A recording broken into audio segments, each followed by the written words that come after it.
Magandang umaga sa inyong lahat. So ngayong umaga, pag-uusapan natin ngayon yung SSS, death claims at saka funeral or burial assistance ng SSS.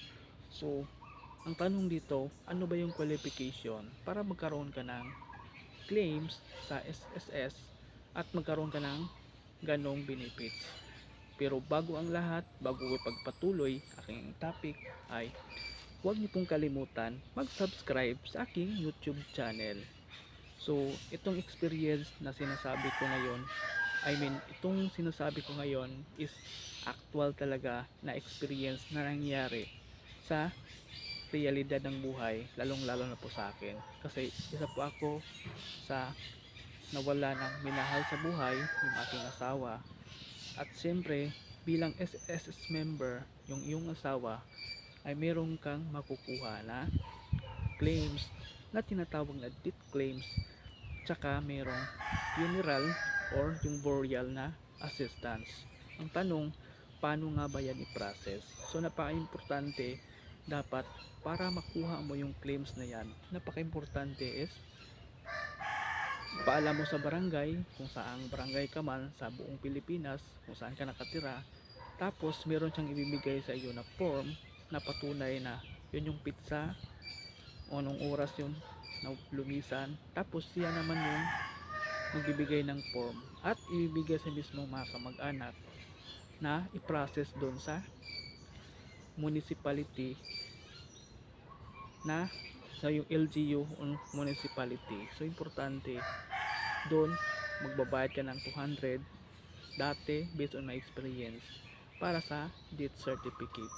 So once meron ka ng death certificate, kailangan hindi xerox copy yung ipapakita mo sa SSS. Maganda yung original pakita mo. Either kunin man niya yung original o photocopy lang. Yung as totoo na talagang original yung copy mo ng death certificate. So sa death certificate, pag meron ka na yan, ang kailangan mo lang gawin is pag pumunta ka sa SSS, importante meron kang username tsaka password. Ang sa ganun is madali mo rin matrace kung talagang nahulog na, at the same time madaling matrace ng SSS yung yung SSS online mo. So napaka-importante is dapat is meron ka talagang SSS online, at the same time meron kang savings bank account, kasi nang sa ganon doon ihuhulog yung benefits mo sa SSS death claims at saka funeral. Pero ang tanong, ano ba yung qualification para magkaroon ka ng death claims pag ikaw ay nawala ng minahal sa buhay, lalong lalo na pag yung asawa mo o kamag-anak mo. So napaka-importante para malaman nyo is ang death claims ay makukuha mo yan, merong possible na mangyari pag yung tao na naumisan ay merong o isang SSS member at hindi nakaabot ng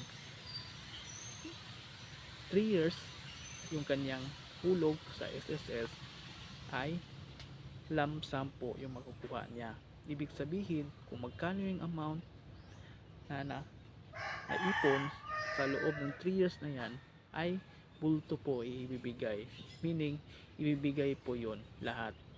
Pero pag ikaw ay lumagpas ng 3 years na qualification ng SSS para makapag-claim ng death claims, ikaw ay qualified na mag-pension monthly sa SSS. Pero paalala lang na itong pension na to, pag ikaw ay mag-aasawa ulit at malaman yan talaga ng mahal sa buhay ng kamag-anak ng lumisan, ay mawawala po yon. So babalik yon sa mga beneficiary, either yung magulang na talaga yung makiklaim nun. So importante, dapat nating malaman yun. At the same time, yung funeral o yung burial assistance, ito po ay matatanggap mo rin depende sa pag-process mo. Kasi ang sabi sa akin noong nakaraan taon is 1 month bago mag-claim yung death claims. Pero good news kasi, nung pinrocess ko yon, online kasi siya, merong isang travel agency o yung isang online na merong ganong mag-process ng online sa SSS ay saglit lang po nakuha. Wala pang isang buwan, nakuha ko na.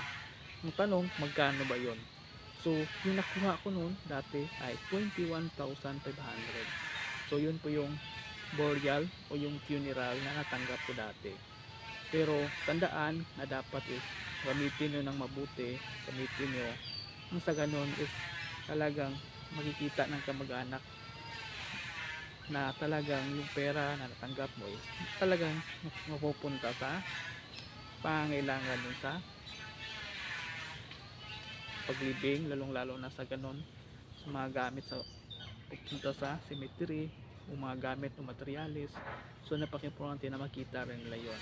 Huwag maging makasarili na pag meron ka ng pera hindi mo na siya igagastos sa mga kailangan igastos, lalong lalo na pag merong lamay o vigil, kailangan mo igastos doon. Huwag maging makasarili. At the same time, huwag kalimutan na yung SSS death claims ay kailangan talaga ma-qualified mo yan once na complete mo yung requirements mo.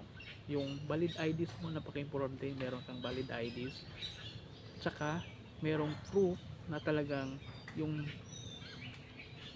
asawa mo halimbawa ay meron talagang proof na merong resibo na magkita na meron din siyang hulog talaga pag ikaw ay aabot ng 1 year na mag-claim ka sa SSS tapos biglang nawala. So importante is i-process mo lang ulit yun. Mayroong tinatawag na SSS Annual Confirmation of Pensioner. Kaya tandaan, kung ikaw ay pensioner kasi nakuha mo yung benefit na death claim, dapat yearly pupunta ka sa SSS at before pa ng birthday ng mahal mo sa buhay is pupunta ka na doon. Ang sa ganun is ma-process nila agad. Tapos para next month meron ka na ulit na kukuha. So yun lang po, maraming salamat.